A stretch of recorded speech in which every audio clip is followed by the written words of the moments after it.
నిమిషాల్లోనే ఫోన్లోని అద్భుతమైన జ్యోతిష్య పరిష్కారం చూపిస్తారు. నమ్మండి, నమ్మకపోండి, ఇది నిజం. శ్మశానకాళి రుద్ర చౌడీదేవి ఆరాధకులు నంబర్ 1 వశీకరణ స్పెషలిస్ట్ గురూజీ. మనిషి పుట్టుక నుండి చనిపోయే వరకు వచ్చే అన్ని క్లిష్టమైన సమస్యలకు పరిష్కారం ఇక్కడ లభిస్తుంది. విద్య, ఉద్యోగం, వ్యవహారం, స్త్రీ ప్రేమ, పెళ్లి, సంతానం, స్త్రీ పురుష వశీకరణం, భూవశం, భార్యాభర్తల కలహాలు, కోర్టు సమస్యలు, విడాకుల సమస్యలు, చేతబడి, అప్పుల బాధ, ఇంకా మీకు ఎలాంటి సమస్యలు ఉన్నా 72 గంటల్లోనే శాశ్వత పరిష్కారం చేయబడును. శ్రీమన్మహాగణాధిపతయే నమః.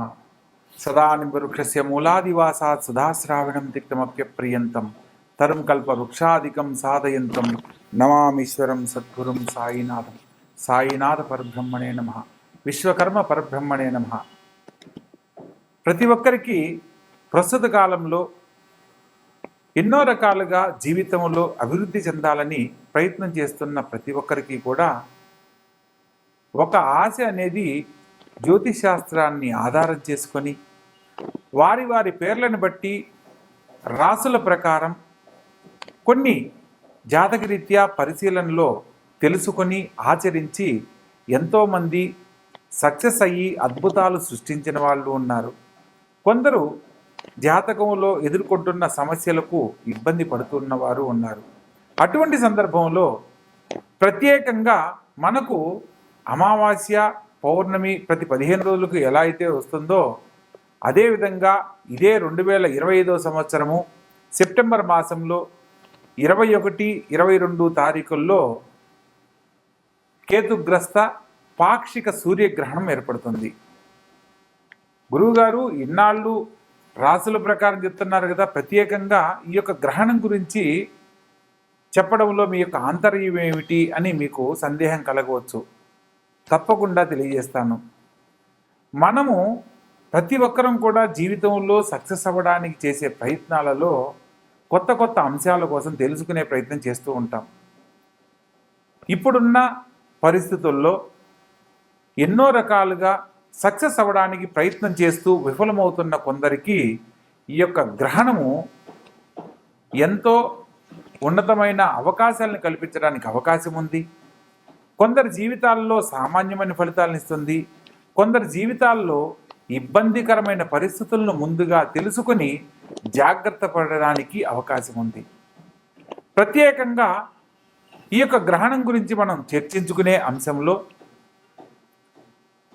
సూర్యుడు, చంద్రుడు సంయోగ కాలంలో మనకు ఈ యొక్క అమావాస్య అనేది ఏర్పడుతుంది. ఆ అమావాస్య ఏర్పడే సందర్భంలో రాహుగ్రహం కానీ కేతుగ్రహంతో దగ్గరగా సంచరిస్తున్నప్పుడు ఆయా గ్రహాల సంయోగంలో ఈ యొక్క గ్రహణం ఏర్పడుతుంది. ప్రస్తుత కాలంలో కన్యా రాశిలో ఈ యొక్క గ్రహణం ఏర్పడుతుంది. కేతువు దగ్గరగా ఉండడం వల్ల కేతుగ్రస్త పాక్షిక సూర్యగ్రహణంగా దీన్ని తెలియజేయడం జరుగుతుంది. ఇందులో మనం జరగబోయే మార్పుల గురించి తెలుసుకుందాం. ముందు ఉదాహరణకు 1918లో స్పానిష్ ఫ్లూ అని సెప్టెంబర్లో వచ్చిన గ్రహణం వల్ల కోట్లాది మంది జనం కాలం చేయడం మనం చరిత్రలో తిరగేస్తే తెలుసుకోవచ్చు. అదేవిధంగా 1962లో చైనా యుద్ధం జరిగింది. ఆ యుద్ధంలో కూడా ఎంతోమంది క్షతగాత్రులైన వాళ్ళని మనం గమనించవచ్చు. ఆ తదుపరి 2001లో గుజరాత్లో భూకంపం వచ్చి ఎంతోమంది ప్రాణ నష్టం జరగడాన్ని మనం తెలుసుకోవచ్చు. 2009లో సంపూర్ణ సూర్యగ్రహణం ఏర్పడింది. ఆ సందర్భంలో ఎంతోమంది ఆర్థిక సంక్షోభంతో విలవెల్లాడుతూ ఇబ్బందులు పడిన వాళ్ళని మనం గమనించవచ్చు. అదేవిధంగా ప్రతి ఒక్క గ్రహణానికి ఒక సూచన రూపంలో మనకు తెలియజేస్తూ ఎన్నో రకాల అంశాలను తెలుసుకొని పరిహారాల రూపంలో మనం ఆచరించే విధానాలను బట్టి గొప్ప జీవితాన్ని పొందే అవకాశం ఉంది. కాబట్టి భగవంతుడు మనకిచ్చిన అవకాశాన్ని ఉపయోగించుకుంటూ ఈ యొక్క గ్రహణం గురించి ప్రతి ఒక్క రాశుల వారు వివరంగా తెలుసుకోండి. ఏదైతే గొప్ప జీవితం ఉన్నవాళ్ళు కానీ లేదా జాతకరీత్యా కొన్ని ఇబ్బందులు ఎదుర్కొనబోతున్న వారికి సంబంధించిన విషయాల గురించి కానీ తెలుసుకొని పరిహారాల రూపంలో ఏం చేయాలో తెలుసుకొని ఆచరించిన ప్రతి ఒక్కరూ కూడా యోగ జాతకులే. ప్రతి ఒక్కరికి ఒక అద్భుతమైన అవకాశాన్ని తెలియజేస్తూ ఈ యొక్క వీడియో చేయడం జరుగుతుంది. మీకు జాతకరీత్యా ఏదైనా సందేహం ఉన్నట్లయితే కింద స్క్రోల్ అవుతున్న నెంబర్కు కాల్ చేసి తెలుసుకునే ప్రయత్నం చేయండి. తప్పకుండా ప్రతి ఒక్క విషయాన్ని తెలియజేయడం జరుగుతుంది. ఇందులో భాగంగా ఈ యొక్క గ్రహణం ఏర్పడిన సమయంలో ప్రత్యేకంగా 4 రాసుల వారు మాత్రం అద్భుతమైన యోగ ఫలితాలు పొందబోతున్నారు. ప్రత్యేకంగా విశ్వభావ రాసుల్లో ఉన్నవాళ్ళు మిశ్రమ ఫలితాలు పొందబోతున్నారు. అదేవిధంగా కొన్ని 4 రాసుల వాళ్ళు కొంత ఇబ్బందులు ఎదుర్కొంటూ పరిహారాల ద్వారా ఉన్నతమైన జీవితాన్ని పొందే అనుకూలతను పొందబోతున్నారు. వాటి గురించి వివరంగా ఒక్కొక్క రాసుల వారీగా మనం ఇప్పుడు తెలుసుకునే ప్రయత్నం చేద్దాం. ముఖ్యంగా ఈ సంవత్సరం 2025 సెప్టెంబర్ 21, 22 తారీఖుల్లో ఏర్పడే పాక్షిక సూర్యగ్రహణం, కేతుగ్రస్త పాక్షిక సూర్యగ్రహణం గురించి తెలుసుకునే అంశంలో మన యొక్క భారతీయులకు ఈ యొక్క గ్రహణ దోషం వర్తిస్తుందా, గ్రహణ సూతకం వర్తిస్తుందా లేదా అన్న విషయాన్ని మనం తెలుసుకుందాం. ప్రత్యేకంగా మనకు సూర్యోదయ కాలంలో సూర్యగ్రహణం ఏర్పడితే మనకు భారతదేశంలో అది దోషంగా పరిగణ చేయడం జరుగుతుంది.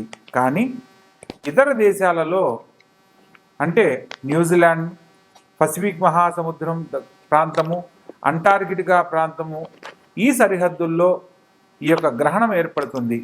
సూర్యోదయ కాలంలో అక్కడ ఏర్పడుతుంది అని అంటే మనకు రాత్రి కాలం అవుతుంది. కాబట్టి భారతీయులకు ఈ యొక్క సూర్యగ్రహణ దోషం అనేది ఏది వర్తించదు, అంటే గ్రహణ సూతకం అనేది వర్తించదు.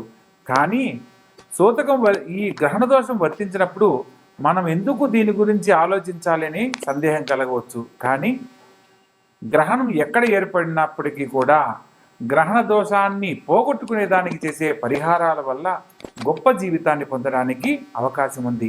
అందులో ప్రత్యేకంగా సూర్యగ్రహ సంచారంలో ఈ యొక్క గ్రహణం ఏర్పడుతుంది. కాబట్టి రవిగ్రహానికి సంబంధించిన నక్షత్రాల వాళ్లకు, రాసుల వాళ్లకు కొంత ఇబ్బందికరమైన పరిస్థితులను ఎదుర్కొంటూ గొప్ప జీవితాన్ని పరిహారాల రూపంలో పొందడానికి అవకాశం ఉంటుంది. ఒక్కొక్క రాశుల వారిగా ఇప్పుడు వివరంగా తెలుసుకునే ప్రయత్నం చేద్దాం. ప్రత్యేకంగా ఉన్నతమైన జీవితాన్ని భవిష్యత్తు సంబంధించి ఎప్పటి నుంచో ప్రయత్నం చేస్తూ విఫలమవుతున్న వాళ్ళకి ఒక అద్భుతమైన అవకాశంగా ఈ యొక్క గ్రహణ సమయంలో 4 రాశుల వాళ్ళ గురించి మనం ఇప్పుడు చర్చించుకుందాం. అందులో ప్రధానంగా వృషభ రాశి, కర్కాటక రాశి, వృశ్చిక రాశి మరియు మకర రాశి. ఈ యొక్క రాశుల వాళ్లకు అద్భుతమైన యోగ ఫలితాలు పొందబోతున్నారు.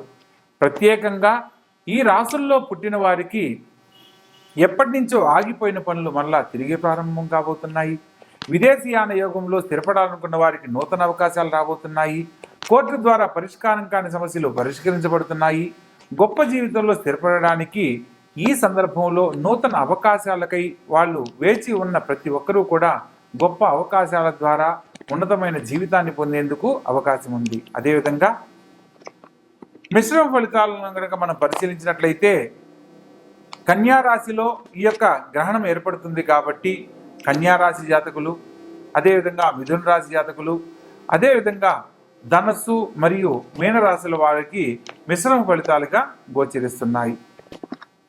లగ్నంలో గ్రహణం ఏర్పడినప్పుడు కన్యా రాశి వారికి, సప్తమ స్థానంలో మీనరాశి సంచరిస్తున్న వారికి మీనరాశి జాతకులకు, ప్రత్యేకంగా రాజ్యస్థానంలో మిథున రాశి జాతకులకు, చతుర్థంలో సంచరిస్తున్న ధనుసు రాశి జాతకులకు మిశ్రమ ఫలితాలుగా సూచన చేయడం జరుగుతుంది. అంటే పరిష్కారం కాని సమస్యలు పరిష్కరించబడము జరుగుతుంది, కానీ ఆలస్యంగా సక్సెస్ అవ్వడం జరుగుతుంది. జరగవు అనేది కాదు, వీరికి కొన్ని పరిహారాల ద్వారా ఉన్నతమైన జీవితాన్ని సకాలంలో పొందడానికి అవకాశం ఉంది అని. ఇక ప్రత్యేకంగా వ్యయ స్థానం సూర్యుడికి సంబంధించిన సింహరాశి అవుతుంది. అందుకని సింహరాశి మరియు తులారాశి, అదేవిధంగా కుంభరాశి మరియు మేషరాశి జాతకులకు ఈ యొక్క గ్రహణ సూతకం సంబంధించిన కొన్ని పరిహారాల ద్వారా గొప్ప జీవితాన్ని పొందే అనుకూలత ఉంది. ముఖ్యంగా ఈ యొక్క గ్రహణ కాలము ఇతర దేశాలలో వ్యాప్తి చెందుతుంది కాబట్టి ప్రత్యేకంగా ఆ ప్రాంతంలో సాయంత్రం 5:30 ప్రారంభ సమయముగాను, గ్రహణ సమయం 7:43 ఈ యొక్క గ్రహణం ముగింపు కాలం 9:54 రాత్రి సమయంగా తెలియజేయడం జరుగుతుంది.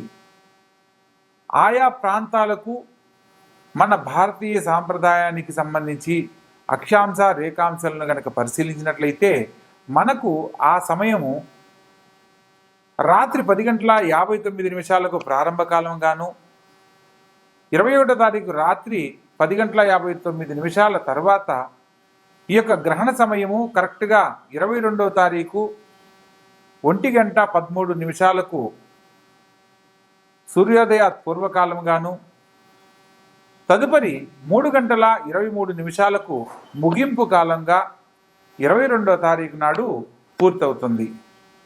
ఈ గ్రహణ సమయం మొత్తం 4:24 జరుగుతుంది.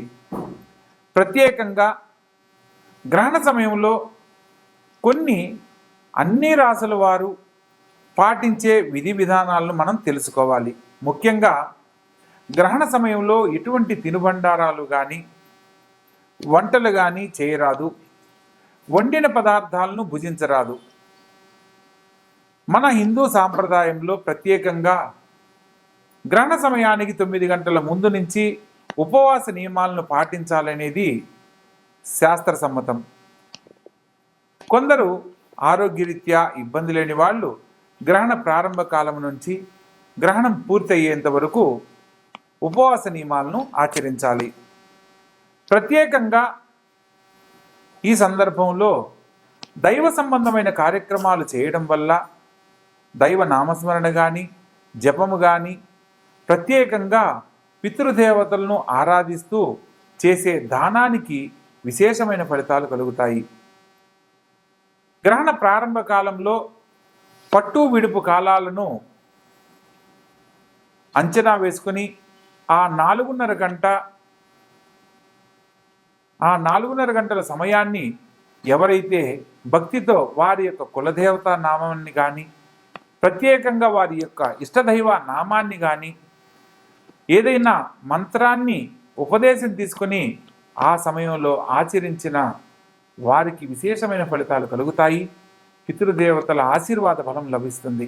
అదేవిధంగా ఈ యొక్క గ్రహణ సమయం పూర్తయిన తరువాత సూర్యోదయ కాలంలో పేదవారికి అన్న సంతర్పణ ఏర్పాటు చేసి పితృదేవతలను ఎవరైతే స్మరణ చేస్తారో వారికి అఖండ ఐశ్వర్య ప్రాప్తి కలుగుతుంది. అదేవిధంగా వంశపారంపర్య దోషాలు నివృత్తి చెందుతాయి. ఎవరి కుటుంబంలో అయితే సంతాన దోషాల వల్ల ఇబ్బందులు కలుగుతూ ఇబ్బంది పడుతున్నారో వారికి సంతానలేమి సమస్యలు తొలగిపోయి పితృదేవతల ఆశీర్వాద ఫలంతో సత్సంతాన భాగ్యాన్ని పొందే అనుకూలత లభిస్తుంది. ఎవరి జీవితంలో అయితే గృహయోగం లేదని బాధపడుతూ ఇబ్బంది పడుతున్నారో పితృదేవతలను స్మరణ చేసుకుంటూ చేసే దాన సంస్కరణ వల్ల వారు కోరుకున్న విధంగా గృహయోగము, భూలాభము, ధనలాభ ప్రాప్తి కలగడానికి అవకాశం ఉంటుంది. ప్రత్యేకంగా ఏదైతే మంత్రాన్ని అనుష్ఠానం చేస్తూ భగవంతుని మీద భక్తితో స్మరణ చేస్తారో వారికి ఆ భగవంతుని యొక్క సంపూర్ణమైన అనుగ్రహం లభించి ధనకనక వస్తువాహనాలతో తొలుతూగేలా ఆ భగవంతుడు అనుగ్రహించడం కూడా జరుగుతుంది. ప్రత్యేకంగా మనం ఇన్ని విషయాలు తెలుసుకుంటున్న సందర్భంలో గ్రహణ సమయంలో ప్రపంచానికి సంబంధించి ఎన్నో చోట్ల విధ్వంసాలు జరిగిన విషయాన్ని కూడా మనం చర్చనీయాంశం చేసుకున్నాం. కాబట్టి ఇదే సంవత్సరం కూడా సూర్యగ్రహణానికి సంబంధించిన విషయంలో ఈ సంవత్సరం కూడా జరగబోయే విధ్వంసాలలో భూకంపాలు, జలప్రళయాలు, అగ్నిమాపకానికి సంబంధించిన విషయాలలో అగ్ని ప్రమాదాలు, రాజకీయాలలో కొన్ని మార్పులు, రాజకీయ పలుకుబడి చెందిన ఉన్నతమైన వ్యక్తులలో కొందరు కాలం చేయడం లాంటి పరిస్థితులు, అనుకోని సంఘటనలను ఎదుర్కోవడం లాంటివి జరగడానికి ఈ సూర్యగ్రహణం ద్వారా మనం తెలుసుకోవచ్చు. శ్రీమద్ విరాట్ పోతులూరి వీరబ్రహ్మేంద్ర స్వాములు వారి కాలజ్ఞానం అంచనా ప్రకారము ఈ యొక్క 2025లో అనేక చోట్ల అనేక రకాలుగా జలప్రళయాల ద్వారా కొంత జన నష్టము, భూకంపాల ద్వారా కొంత ధన నష్టము, భూ నష్టము, ఆర్థిక మాంద్యానికి సంబంధించిన సమస్యలు ఎదుర్కోవడము, యుద్ధాలు లాంటివి జరగడానికి ఎక్కువగా అవకాశాలున్నాయి. మరియు రాబోతున్న కాలంలో ఇంకా అనేక రకాల ప్రమాదాలు జరగడానికి కూడా అవకాశం ఉంది. ప్రస్తుత కాలంలో సాంకేతిక రంగంలో అనుకోని మార్పులు చోటు చేసుకుంటున్నాయి. మనం ప్రస్తుతం గమనిస్తున్న విషయంలో ప్రతి ఒక్కరూ కూడా సాంకేతిక రంగానికి సంబంధించి కొన్ని సంస్థలను ఆధారం చేసుకుని ఎన్నో రకాల కొత్త కొత్త ప్రయోగాలు చేస్తున్నారు. అందులో ఇప్పుడు ఏఐ టెక్నాలజీ పేరుతో ఎన్నో రకాల కొత్త అంశాలను కనుక్కొని వాటి ద్వారా నూతన టెక్నాలజీని భవిష్యత్తులోకి తీసుకొస్తున్నారు. దీనివల్ల ఎప్పటి నుంచో ఉన్న వాటి వల్ల ఎన్నో రకాల సమస్యలు ఎదుర్కోవడము, కొత్త సాంకేతిక రంగాల వల్ల ఎంతోమంది నిరుద్యోగ సమస్యలను ఎదుర్కోవడం లాంటివి జరగడానికి కూడా అవకాశం ఉంది. కాబట్టి రాబో తరాలు వారికి ఇప్పుడు జరగబోతున్న సూర్యగ్రహణాన్ని ఆధారం చేసుకుని ఏదైతే పరిహారంగా మనం తెలుసుకుని ఆచరిస్తామో తద్వారా మన జీవితాలకు సంబంధించి సమస్యలు లేని జీవితాన్ని పొందడానికి అవకాశం ఉంది. కాబట్టి జ్యోతిష్ శాస్త్రంలో ఒక ముఖ్యమైన విషయాన్ని మనం తెలుసుకోవచ్చు. జననీ జన్మ సౌఖ్యానాం వర్ధనీ కుల సంపదం పదవి పూర్వపుణ్యానాం లిఖ్యంతే జన్మపత్రిక. మనము ఈ జనని అంటే ఈ యొక్క భూమి మీద, జన్మ సౌఖ్యానం ఈ భూమి మీద జన్మించాము అంటే వర్ధనీ కుల సంపదం ఏ వంశంలో పుట్టామో, ఎటువంటి స్థితిగతులు పొందబోతున్నామో, పదవి పూర్వపుణ్యానం గత జన్మలో చేసిన పాపకర్మ పుణ్య ఫలితాలను ఆధారం చేసుకుని కొన్ని పరిహారాల ద్వారా లిఖ్యంతే జన్మపత్రిక, వాటి గురించి సవివరంగా రాస్తున్నదే ఈ జన్మపత్రిక అని ఎవరి జన్మలగ్న పత్రిక రాయిపోయే ముందు ఈ యొక్క శ్లోకాన్ని లిఖించి తదుపరి వారి యొక్క జీవిత జాతక చక్రాన్ని, లగ్న చక్రాన్ని కట్టడం అనేది జరుగుతుంది.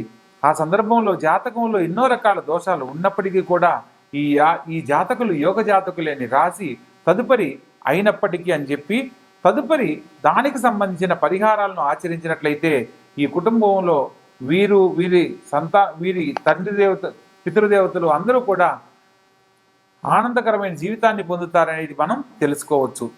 ఏదైనా దోషం ఉన్నప్పుడు దోషానికి సంబంధించి మనం పరిహారం చేస్తున్నామా, లేకపోతే సంతానంలో దోషం కలిగింది, మాతృదోషం, పితృదోషం లేదా భ్రాతృదోషం, ఇలా మామగారి గండం, ఇలా రకరకాల దోషాలు ఉన్నాయి. కొన్ని నక్షత్రాల వారికి ఆశ్లేష నక్షత్రం అత్తగారి కీడు అంటారు, మూలా నక్షత్రం మామగారి కీడు అంటారు, జ్యేష్ఠ నక్షత్రం భర్త అన్నగారి కీడు అంటారు, విశాఖ నక్షత్రం భర్త తమ్ముడు గారి కీడు అంటారు. ఇలా మనకు జాతకంలో పుట్టిన సమయాన్ని బట్టి ఎన్నో రకాలుగా దోషాలు ఉన్నప్పటికీ మనం పరిహారాలు చేసుకుంటూ మన యొక్క జీవితాన్ని గొప్పగా మార్చుకుంటున్నాం. కానీ పనికి రాదని పక్కన పెట్టట్లేదు. జ్యోతిష్ శాస్త్రము అదే చెప్తుంది. జ్యోతిర్ అంటే జీవితానికి సంబంధించిన వెలుగుకు సంబంధించింది, శాస్త్రం అంటే దాని గురించి అధ్యయనం చేయబడింది అని. జ్యోతిష్ శాస్త్రం అంటే మన జీవితాలను గొప్పగా మార్చుకోవడానికి ఒక అధ్యయనం చేయబడిన ఒక శాస్త్రం. దీంట్లో మనం ఎవరైతే తెలుసుకున్నది ఆచరిస్తారో వాళ్ళు మాత్రమే గొప్ప జీవితాన్ని పొందుతారనే అంశాన్ని మనం తెలుసుకోవచ్చు. ఎంతోమందిని ఉన్నతమైన జీవితంలో ఉన్న వాళ్ళని మనం చూసి తెలుసుకోవడానికి అవకాశం ఉన్నది. ప్రస్తుత కాలంలో ఒక్కొక్క రాశుల వారిగా ఏ రాశుల వారు ఎటువంటి స్థితిగతులు పొందబోతున్నారు, ఏ పరిహారాల ద్వారా ఉన్నతమైన జీవితాన్ని పొందబోతున్నారు అన్న అంశాన్ని వివరంగా తెలుసుకుందాం. ధనస్సు రాశి. ఈ రాశి వారికి ఉన్నతమైన జీవితాన్ని పొందే అనుకూలత ఉన్నప్పటికీ కొంత మిశ్రమ ఫలితాలు కూడా గోచరిస్తున్నాయి. ప్రత్యేకంగా గృహ సంబంధమైన పనుల కోసం నూతన గృహ కొనుగోలు ప్రయత్నం చేస్తున్న వారికి ఆలస్యంగా గృహయోగాన్ని పొందే యోగ్యత లభిస్తుంది. యత్నకార్యేణ సిద్ధి అంటారు. అంటే మీరు చేస్తున్న ప్రయత్నాన్ని బట్టి మాత్రమే ఫలితం లభిస్తుంది. అనుకున్న ప్రతి ఒక్క పనిలో కూడా సకల శుభాలు పొందడానికి అనుకూలత ఉన్నప్పటికీ కొంత శారీరక శ్రమను ఎదుర్కోవాల్సిన పరిస్థితి ఏర్పడుతుంది. ప్రత్యేకంగా తోడబుట్టిన వారితో కానీ మిత్రులతో కానీ వాగ్వివాదాలు చేయకూడదన్న సత్యాన్ని తెలుసుకొని నడుచుకోవాలి. ఆలస్యంగానైనా కుటుంబంలో శుభ ఫలితాలు పొందే అనుకూలత ఉన్నప్పటికీ కుటుంబ వ్యక్తుల మధ్య చిన్న చిన్న కలహాలు ఏర్పడే అవకాశం ఉంటుంది. ఈ సందర్భంలో కలహాలు జరగకుండా మాట్లాడే సందర్భంలో ఆచితూచి వ్యవహరించాలి. ప్రత్యేకంగా విద్యార్థులకు విద్య యందు అత్యధిక శ్రద్ధ ద్వారా మాత్రమే ఉన్నతమైన మార్కులు సాధిస్తారు. భవిష్యత్తు సంబంధించి తీసుకునే నిర్ణయాలలో గొప్ప జీవితాన్ని పొందే అనుకూలత ఏర్పడుతుంది. ప్రత్యేకంగా దాంపత్య జీవితానికి సంబంధించిన విషయంలో జీవిత భాగస్వామి యొక్క సలహా మేరకు ఆచరించే ప్రతి ఒక్క పనిలో సత్ఫలితాలు పొందుతారు. ఇక్కడ నా భార్య చెప్తే నేను వినడం ఏంటి అనే భావంతో కానీ లేదా అతను చెప్తే నేను చేయడం ఏంటి అనే భావంతో ప్రవర్తించకూడదు అన్న సత్యాన్ని తెలుసుకోవాలి. జీవిత భాగస్వామితో ఎప్పుడైతే అనుకూలతతో ఉంటారో భవిష్యత్తుకు సంబంధించి తీసుకునే నిర్ణయాలలో చక్కని కార్యరూపం దాల్చడమే కాకుండా మీరు కోరుకున్న ఆనందకరమైన జీవితాన్ని పొందడానికి అవకాశాలు ఏర్పడతాయి. ఆర్థికపరమైన సమస్యల నుంచి బయటపడతారు. కొత్తగా రుణ సంబంధమైన విషయాలలో నూతనంగా చేసే ఆర్థికపరమైన అప్పులు కానీ లేదా ఎవరికైనా రుణం తీసుకునేందుకు సంతకాలు పెట్టేందుకు మధ్యవర్తిత్వాలు చేయడం లాంటి పనులు చేయకూడదన్న సత్యాన్ని తెలుసుకోవాలి. ప్రత్యేకంగా మీరు చేస్తున్న ప్రతి పనిలో కూడా అత్యధిక శ్రమ వల్ల మాత్రమే గుర్తింపు లభిస్తుందన్న సత్యాన్ని గమనించి నాకే ఎందుకు ఇలా జరుగుతుంది అని ఆలోచించకుండా ప్రతి ఒక్కరూ 8 గంటలు చేస్తున్న పని మీరు 10 గంటలు చేయవలసిన పని 10 గంటల వరకు చేయవలసిన పరిస్థితి ఏర్పడినప్పటికీ కార్యనిమగ్నులై చేయడం ద్వారా మీరు అనుకున్న పనిని కొంత ఆలస్యమైనా కూడా గొప్ప జీవితాన్ని పొందడానికి అవకాశం ఏర్పడుతుంది. మొత్తం మీద ఈ రాశి వారికి గురు భగవంతుని యొక్క ఆలయ సందర్శనము, దత్తాత్రేయ స్వామి వారి నామస్మరణ, ప్రత్యేకంగా గురువారం నాడు షిరిడి సాయిబాబా ఆలయ సందర్శనం కానీ, గురు రాఘవేంద్ర స్వామి ఆలయం కానీ, గురు దత్తాత్రేయ స్వామి వారి ఆలయాన్ని సందర్శించడము, ప్రత్యేకంగా పసుపు వర్ణంలో కానీ లేదా ఆరెంజ్ వర్ణంలో ఉన్న స్వీట్ పదార్థాలను భగవంతునికి సమర్పించి ప్రసాదంగా పంచడం వల్ల భవిష్యత్తు సంబంధించి మీరు తీసుకునే నిర్ణయాలలో సకల శుభాలు సకాలంలో పొందడానికి అవకాశం ఏర్పడుతుంది. ప్రత్యేకంగా దత్తాత్రేయ స్వామి మంత్రమైన ఓం ద్రాం దత్తాత్రేయాయ నమః అనే మంత్రాన్ని ప్రతినిత్యము ఎవరైతే ఈ యొక్క ధనుసు రాశి వారు స్మరణ చేస్తారో వారికి గురుబలంతో గురుదేవుల అనుగ్రహంతో వారి వారి జీవితాలకు సంబంధించి తీసుకునే నిర్ణయాలలో అనేక రకాల శుభాలు పొందడానికి అవకాశం ఏర్పడుతుంది. రాజకీయ రంగంలో గుర్తింపు లభిస్తుంది. పోటీ పరీక్షల్లో ఉన్నతమైన జీవితాన్ని పొందే అనుకూలత లభిస్తుంది. విదేశాల్లో స్థిరపడాలనుకున్న వారికి చక్కని అవకాశాలు లభిస్తాయి. కుటుంబంలో ఎదుర్కొంటున్న కలతలు తొలగిపోతాయి. కుటుంబంలో శాంతికరంగా ఆనందకరమైన జీవితాన్ని పొందడానికి అవకాశాలు ఏర్పడతాయి. కాబట్టి తెలుసుకున్న విషయాన్ని ఆచరించి ఆనందకరమైన జీవితంలో జీవించండి. ప్రత్యేకంగా కేతుగ్రస్త పాక్షిక సూర్యగ్రహణానికి సంబంధించి గ్రహణ సమయంలో పాటించవలసిన విధి విధానాలను తెలుసుకొని ఆచరించండి. దైవ బలంతో మీరు కోరుకున్న గొప్ప జీవితంలో స్థిరపడండి. ప్రత్యేకంగా ఈ సమయంలో గ్రహణ సమయాన్ని మీరు సద్వినియోగపరుచుకోవాలి. అవకాశం ఉన్నంత వరకు స్నానమాచరించి గ్రహణం విడుపు కాలంలో గ్రహణం పూర్తయిన తరువాత అన్న సంతర్పణ కార్యక్రమాలు పేదవారికి ఏర్పాటు చేయడం వల్ల పితృదేవతల అనుగ్రహం లభిస్తుంది. గ్రహణ సమయంలో ఇష్టదేవతారాధన కులదేవతారాధన చేయడం ఎంతో అత్యుత్తమమైన మార్గంగా చెప్పడం జరుగుతుంది. ప్రత్యేకంగా మీకు కులదేవత తెలియకపోయినా ఓం నమఃశివాయని శివపంచాక్షరి మంత్రాన్ని పఠించిన అపమృత్యు దోషాలు తొలగిపోతాయి. దైవబలంతో అనేక రకాల ఉన్నతమైన జీవితాన్ని పొందడానికి అవకాశాలు ఏర్పడతాయి. ప్రతి ఒక్కరి జీవితంలో ఎదుర్కొంటున్న అనేక రకాల సమస్యల నుంచి బయటపడడానికి ఈ యొక్క గ్రహణ సమయం కూడా మనకు ఉన్నతమైన జీవితాన్ని అందిస్తుంది అన్న సత్యాన్ని తెలుసుకొని నడుచుకోవాలి. ప్రత్యేకంగా గ్రహణ సమయంలో ఎటువంటి తినుబండారాలు భుజించరాదు. గర్భిణీ స్త్రీలు గ్రహణ సమయంలో బయటికి రాకూడదు.